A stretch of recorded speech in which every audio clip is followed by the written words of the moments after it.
હવે સમય આગળ વધી રહી હતી, રાતનો સમય થવા આવ્યો હતો.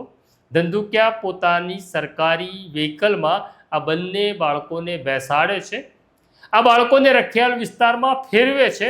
તેમને હતું કે જો બાળક પોતાના ઘરને, પોતાના વિસ્તારને જોઈ જશે તો ઈશારો કરશે, પરંતુ લગભગ કલાક સુધી આ બાળકોને પોતાના વાહનમાં બેસાડીને ફર્યા પછી આ બાળકો ઇન્સ્પેક્ટરને કોઈ જ માહિતી આપી શક્યા નહીં. હવે કરવું શું?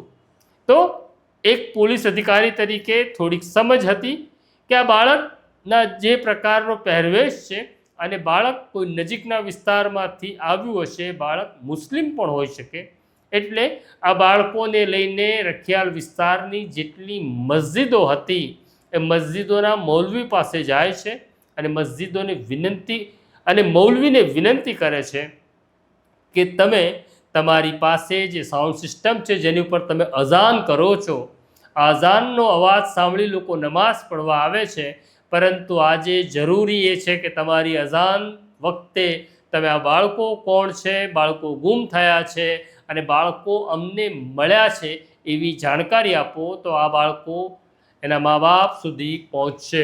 અને રખિયાલમાં આવેલી મસ્જિદોના મૌલવીઓ અઝાન વખતે બાળકો મળ્યા છે, તમારું બાળક સલામત છે કે નહીં જરા તપાસ કરો, બાળક બહાર રમે છે કે નહીં તેની તપાસ કરો, આવી મસ્જિદમાંથી જાહેરાત થાય છે.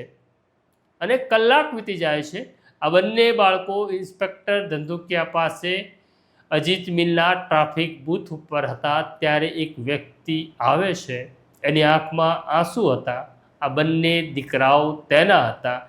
આ માણસને જોતા બંને બાળકો તેને વળગી પડે છે, કારણ કે તે આ જ ચહેરાને અને આ જ માણસને શોધતા હતા.